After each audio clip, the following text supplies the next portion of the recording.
আমাদের মেয়েদের নিজের বলতে কিছুই হয় না, একটা বাড়িও নিজের হয় না। তবুও আমরা গুছিয়ে কাজগুলো করতে কত ভালোবাসি, সংসারটাকে কত ভালোবাসি, সংসারের কাজগুলো গুছিয়ে করতে কতটা ভালোবাসি।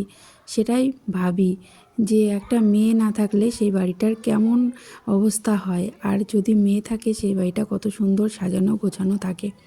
হ্যাঁ, আমরা মেয়ে, আমরা পারি, আমরা নিজের সংসারটাকে ভালোবেসে অনেক কিছুই করতে পারি।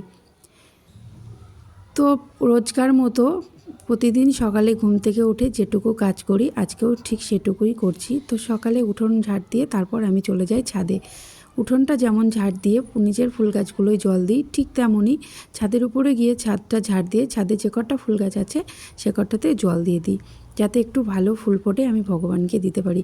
তো সেরকম ছাদটা ঝাড় দিয়ে পরিষ্কার করে তারপর আমি নাইটিটা চেঞ্জ করে চলে এসেছি নিচে, কেননা ছেলে ঘুমাচ্ছিল। তো বাবুকে তুলে বাথরুমে ফ্রেশ হতে পাঠিয়ে দিলাম, আর আমি এদিকে বিছানাটা গুছিয়ে নিচ্ছি।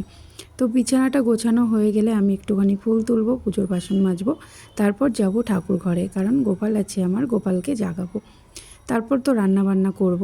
আর কটা দিন তো বাড়িতেই আছি, যেহেতু বাবুর স্কুল ছুটি, দুটো বাড়ি আমাকে সামলাতে হয়। যেহেতু সংসারে সব পাশাপাশি আমার বাচ্চাটারও দায়িত্ব পুরো, তো দায়িত্ব নিয়ে যতক্ষণ পড়াশোনা করাচ্ছি ওর পিছনেও তো আমার অনেকটা পরিশ্রম করতে হয়, তাই আমাকে দুটো বাড়িতেই থাকতে হয়।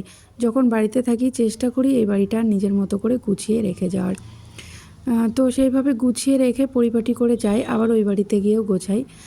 তো যতটা পারি ততটা আমার দ্বারা সম্ভব ততটা করার চেষ্টা করি। বাকিটা জানি না কতদিন পারবো। তো চেষ্টা করছি আগামী 4-5 বছর তো আমাকে এভাবেই চলতে হবে, এভাবেই ছেলেকে নিয়ে একটু চেষ্টা করতে হবে। তো আমাদের মায়েদের আর কি থাকে না, একটা সংসার সুন্দর আর নিজের সন্তানটাকে মনের মতো করে মানুষ করার। তো সেই চেষ্টাই করছি, জানি না কতটা কি করতে পারবো। তো পুজোর বাসনগুলো মেজে যে আমি ফুল তুলতে এসেছি, ফুলগুলো তুলে তারপরে আমি যাব ঠাকুর ঘরে আমার লাড্ডু গোপালকে তুলতে। তো আজকে আবার বিকালবেলা চলে যাওয়ার আছে, তো তার জন্য একটু তাড়াতাড়ি করে কাজগুলো গোছাচ্ছি। রান্নাবান্না কমপ্লিট করে তারপরে আবার বিকালে বাবুর পড়া আছে, বাবুকে নিয়ে বেরোবো। তো যাই হোক, এখন আসি, আবার দেখা হবে নতুন আরেকটি ভিডিওতে। ততক্ষণে সবাই ভালো থেকো, সুস্থ থেকো আর নিজেদের খেয়াল রেখো। রাধে রাধে। জয় লাড্ডু গোপাল।